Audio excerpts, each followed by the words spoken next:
Всем привет! В Казахстане не хватает автомобилей из-за покупателей из России, так как цены в 2 раза дешевле. Схема выработалась следующая. Первым покупателем автомобиля становится гражданин республики, и это чистая формальность. Но перед тем, как рассказать все подробности, прошу вас подписаться на канал и поставить лайк прямо сейчас. За это в конце с меня не смешной анекдот. Уже сейчас некоторые нормальные дилеры в России распродают автомобили по адекватным ценам. Их немного, но они есть. Посмотреть все горячие предложения вы можете, перейдя по ссылке в описании. Выберите на сайте Автоспот в поиске интересующий вас автомобиль, и вы увидите самые выгодные цены в России на данный момент. Помните, Автоспот поможет сэкономить вам деньги. Ссылку на автомобили с адекватной ценой я оставил в описании. Пользуйтесь. В Республике Казахстан не только наметился дефицит новых автомобилей, но даже автовозов для транспортировки машин в Россию уже не хватает.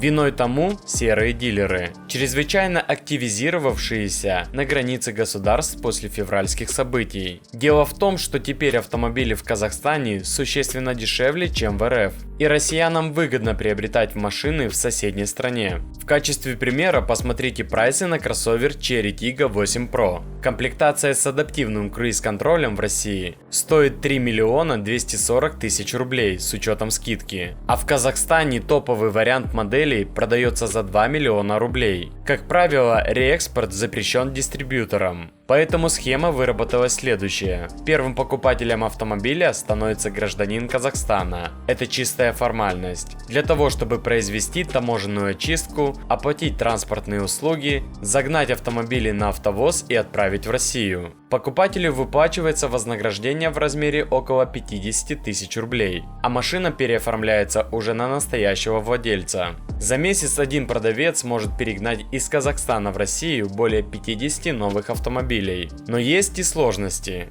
При конвертации рублей в тенге теряется большая часть прибыли, потому что курс обмена валют в российских банках, в отличие от казахстанских, крайне низкий. Однако пока это покупателей совершенно не отпугивает. А среди граждан Казахстана, посещающих автосалоны, растет недовольство ввиду появившегося дефицита, и они просят ввести на это санкции. Ну и обещанная мною шутка юмора. Бежит лиса по лесу, навстречу ей обезьяна. «Лиса, ты куда так несешься?» «Да у нас новый прогрессивный налог и акцизы на мех ввели. Боюсь, как бы с меня последнюю шкуру не сняли». Обезьяна, услышав это, как кинется бежать, даже лису обогнала. Лиса ей в спину удивленно кричит: «Обезьяна, а тебе-то голозадой, чего бояться?» Обезьяна, обернувшись, на бегу: «А то я, рыжая, порядки в нашем лесу не знаю. С голозадых то и начнут».